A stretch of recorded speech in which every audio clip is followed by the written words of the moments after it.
Hello, man. I'm alive. Kind of. Say 80s and all sorts of stuff on there. Hiya!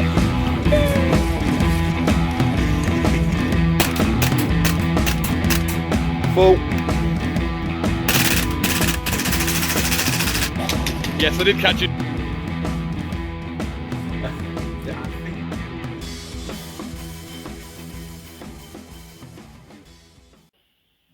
Evening everybody, welcome back to the Thin Brown Line Airsoft YouTube channel. I'm Mark, or Sherman, and I'm back with another breakers yard buy. This time it was actually my friend Alan who put me onto it. I got a phone call saying the breakers yard's been updated, so I had a look. You know what, I'm good. I'm running out of room actually. I've bought another sniper rifle actually, and for once this actually had something wrong with it, which I've now put right. What I've ended up with is the Well MB14. It's the MB14D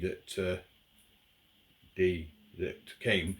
The only difference between the A, B, C and D is the A is just the rifle, the B is rifle and bipod, the C is rifle and scope, and then the D is rifle, scope and bipod.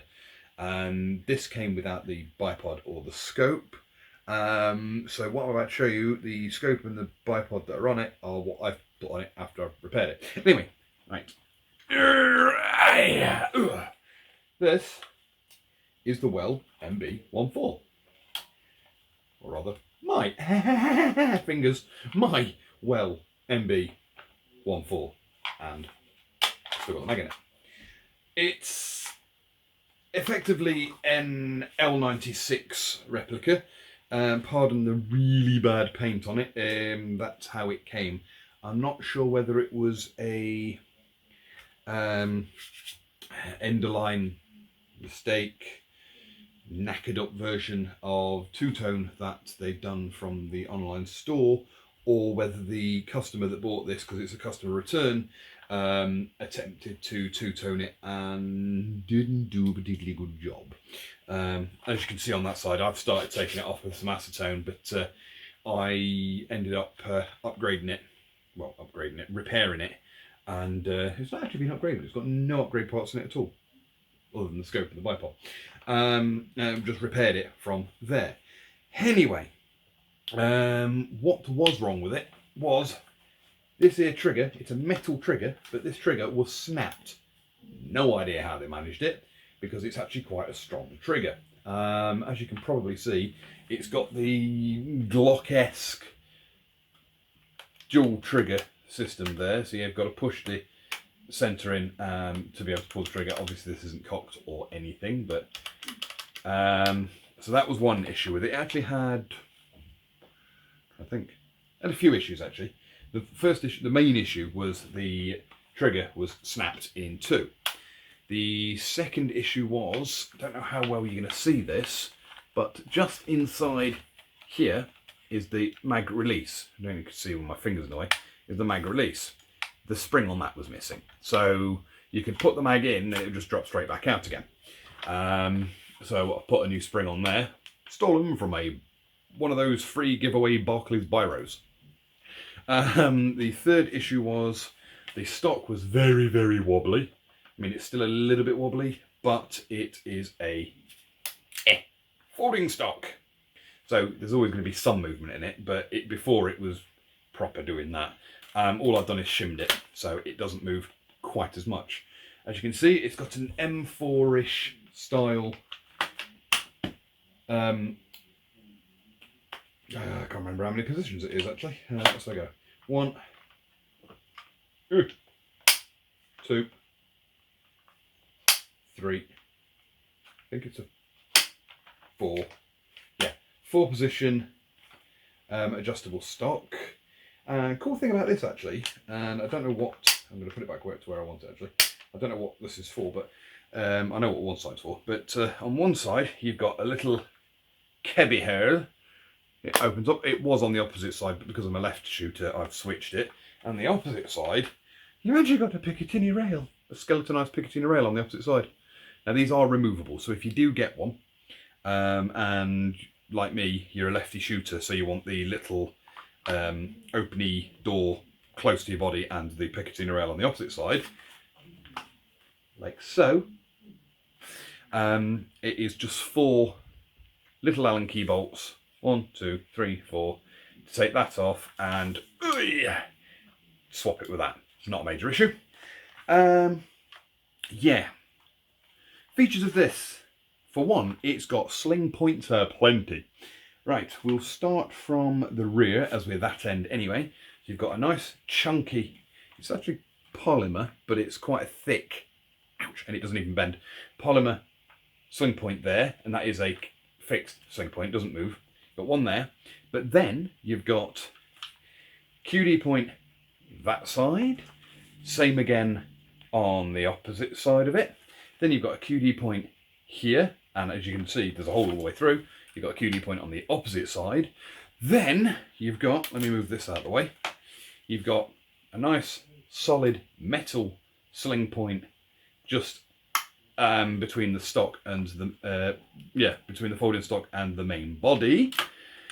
Then you go to the front and you can probably see 1 sling point there and 1 sling point there. So it's got 2, 4, 5, 6, 8 sling points. 8. Now it's not particularly heavy gun. I mean, it's probably about 3 kilo, which is about 5.5, 6 pounds in American imperial metric. That one. There's pounds and ounces and everything. Anyway, so yeah, it's a decent weight. It's supposed to be like a sporterized version of the L96. And I must admit, when I looked at the picture, originally I was just going to buy this for a project to do something else that I've got in the works to do. But now I've put it together and actually got it, it's actually a lot more comfortable and more ergonomic than I thought it would be. I do quite like it. Anyway, now I have taken the safety off this, but because it was causing issues. Because the other issue with this was you'd cock it, and there's basically 2 sears in this. There's the spring catch, and then there's a release sear. And what it was doing, you'd cock it, obviously push the bolt back, so like that basically. Obviously I've not cocked it. You'd fire it once, and then what it was doing, it was jumping off the sear. So you'd go to cock it again, and all it was doing was that the whole time, and it was just not locking back, so it was jumping off the sear. So we had to take the trigger box and everything back out again and take that to pieces, and all it was one of the captive springs had popped out of its fixture and was facing the opposite way, so we had to switch it back into place, and it's repaired it. Other than the actual bolt handle itself, the charging handle itself, the internals are very, very similar to a VSR. Like I say, it's just this back section here, fingers, from here to obviously here, that's not.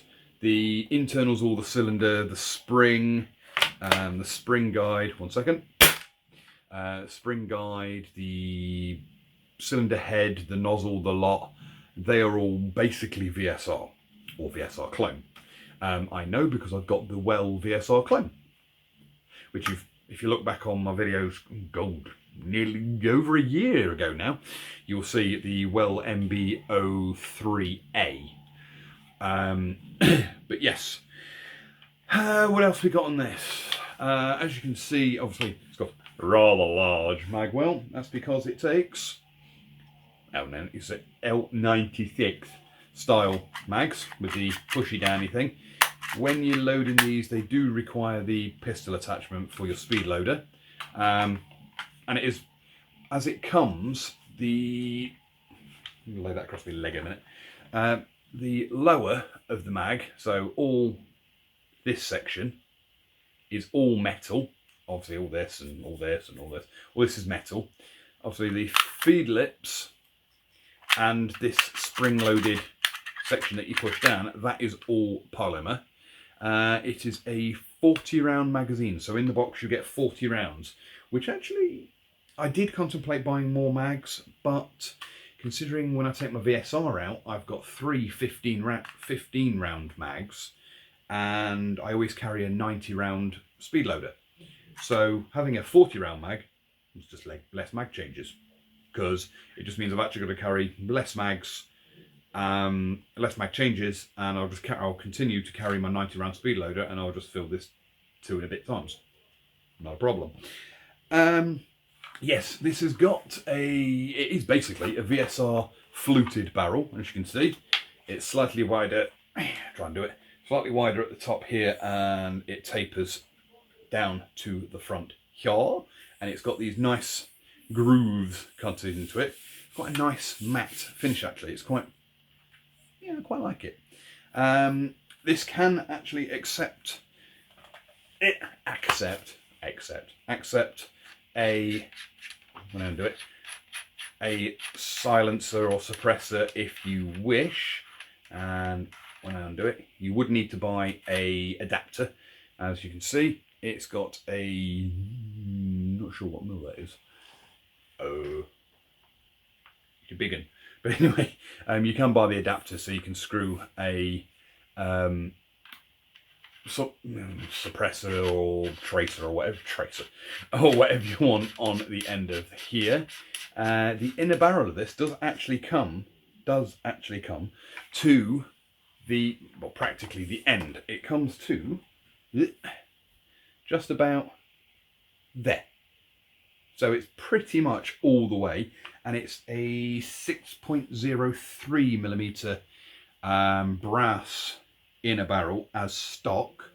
And like I say, even though I've done nothing to this, just giving it a bit of lube and basically an MOT, gone through it, fixed anything that needed fixing, and made things actually work. It's really accurate actually. I was quite surprised. And out of the box actually, oh yes, that is one thing me and myself and Alan did discover. Out of the box, this actually had an annoying little piece of kit, which is a FPS reducer in the end of the nozzle. So all it basically is a flat-bladed, naturally it's hollow, but it's a flat-bladed grub screw that goes in the end of the air nozzle, and that reduced the FPS out of the box to about 230 FPS on 0.2s. So took it all out, took the barrel out, unscrewed this little grub screw and threw it as far as I could. Put it all back together, and it's firing at 480, if I remember rightly, 480-ish FPS as an average on 0.2s. And that's out of the box, literally standard, stock spring, stock sears, everything is stock. When you do receive one of these, if you order one, it does come in pieces. The stock is attached. Obviously, if you have the scope will be in the box. If you have the bipod will be in the box. Now, the bipod that comes with this isn't like this. I'm going to move this out of the way. You will have possibly, let me angle this, noticed there is a hole just there. What it is, it goes in there and clicks in, and then it's got a little piece of Picatinny rail on the end of it. I don't actually like the bipod that these are sold with. Fingers are stuck again. So in a way, I'm glad it didn't come with it, because I just don't. In fact, actually, I've got the box down here. So give me a second. Stay. Let me see if I can. Oops. That's what happened. Let me see if I can sort of show you the general idea. Let's stand up. I don't know how well you're going to see this, but that is, there we go, we've got it focused, what the scope looks like that comes with this. At the scope, the bipod looks like that comes with this. Right, in the box, when you receive one of these brand spanking, sorry, I've got BBs everywhere, you get a amazing, really fantastic, really strong and amazing and brilliant and bin it sling. You get obviously the gun itself, which is the low receiver or the stock, the folding stock, the barrel, the lower receiver, which is everything in green, and the actual black folding stock, and this receiver aren't attached when you get them, but it's very, very easy. In the box, you're actually supplied with 3 Allen keys along with obviously the gun and everything. The 3 Allen keys, you get a large one. It is quite a thick Allen key. I think it's like 8mm. You get a medium Allen key, which I think is about a 4mm, and then you get a tiny Allen key, which is about 2mm, I think it is. I'd have to double check and measure, but the large Allen key is 4. You see these holes in the bottom of here. There's a hole there, and there's a hole there. There are 2 captive Allen bolts, which require the large Allen key, and you kind of have to put this gun together upside down. You get the barrel located into the stock upside down, and then you have to put your Allen key, obviously the long end, through the rear hole and find the Allen key. Do it up. Don't do it up all the way, because you may need to slide back and forwards a little bit so you can access the front one. Again, nib that one up. Once everything's all nice and lined up, just nib them up tight and away you go. The medium Allen key is, I'm trying to remember what they're for here. The medium Allen key is for, I can't even remember what the medium Allen key is. I am so confused. I think it's for these bits, if I remember rightly. I used it for switching these 2 sections around, and is it the other way around? No, sorry, the medium Allen key is your,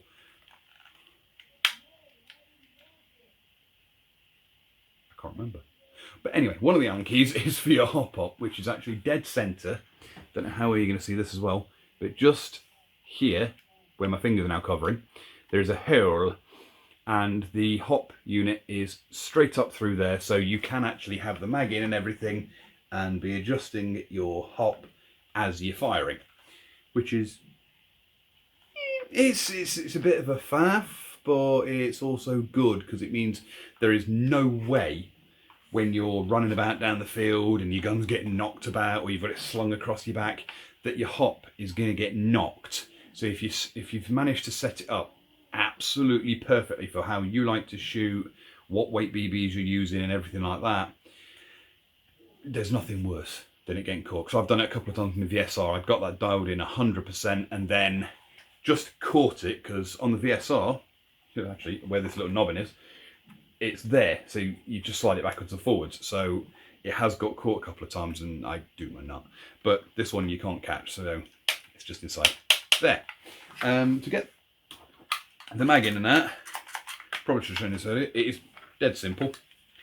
Nice big hole. Now on these magazines, it does actually, I don't know how well you're going to see this as well, but on the magazine, you'll probably see it embossed there. It's got an arrow and it says front.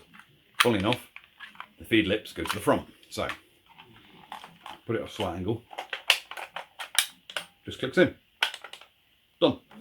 And then obviously you fire away. And when you need to go and pull the magazine back out, this here little plastic catch, you pull it towards the magazine, and the magazine, because of that, it pops back out. So I'll show you again. So as if I was releasing the mag after firing, it drops into your hand. Lovely. I don't need to put that back in a minute because I don't need it. Yeah. These retail for the base model, they're £100. Well, from where I got this from, they are $99.99. Then obviously delivery. That's for literally the bare gun, no bipod, no scope. For the top of the range one, i.e. with the bipod and the scope that come with it, you're looking about £135, obviously sterling, and again delivery on top. So it's not the cheapest. I mean, like I say, my VSR only cost me like £80. But again, that was without stock bipod or scope. But it's by no means the most expensive either. And like I say, this one actually, oddly, is outshooting my VSR. Okay, my VSR is in serious need of some TLC because I've not done anything to it since the video that I put up on my channel of it. Other than basically keeping it maintained by putting some oil on it and keeping it nice and using it, obviously.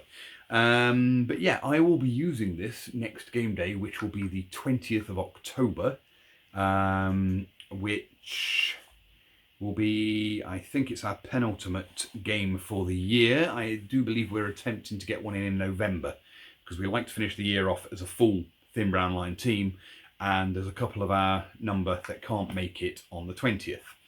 So, we'll be there. Look us up. I'll be confirming on the Thin Brown Line Facebook page anyway as well. Yeah.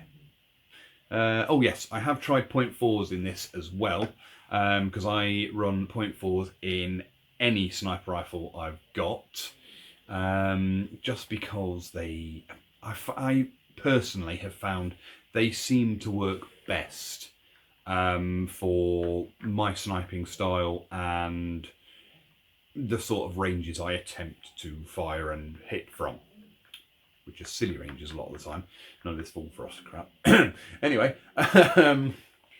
yeah, I will be doing a spray job in this. What do you think? Shall I leave the green and then just lay browns and other greens and some khaki colours over the top to give it sort of a DPM-esque sort of style?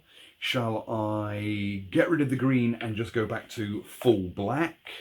Or shall I keep the green and then do sort of a leafy pattern over it? I won't be doing it until we do our winter shutdown, but what do you guys reckon? Stick it in the comments below. What do you think? Because I'm going to have a play. I would quite like to get it back to very similar to what my VSR looks like, because that has worked a treat. Anywho, update on the whatever you want to call it, either the SAWTF 2.0 or the SO. Hey guys, I have got the outer upper receiver, because the upper receiver is in two parts. I've got an outer and an inner. The outer upper receiver is complete. The inner upper receiver needs some work. The lower receiver, I've just got the trigger bar to sort out. The barrel obviously was just a barrel anyway, and I've now got a Barrett 50 cal bipod to stick on it. I've done some measurements of the mocking up, and it's going to be 5'6" long. That's 5'6", which is 162 centimeters long, and it's going to weigh about 15 kilograms, which is about 28 pounds, I do believe. So it's going to be a heavy old beast. But the benefit is it's going to be able to take low cap, mid cap, high cap Stanag magazines, and it's going to be firing .4s. And it's got a 750mm in a barrel, but it does have a 6" by 2" diameter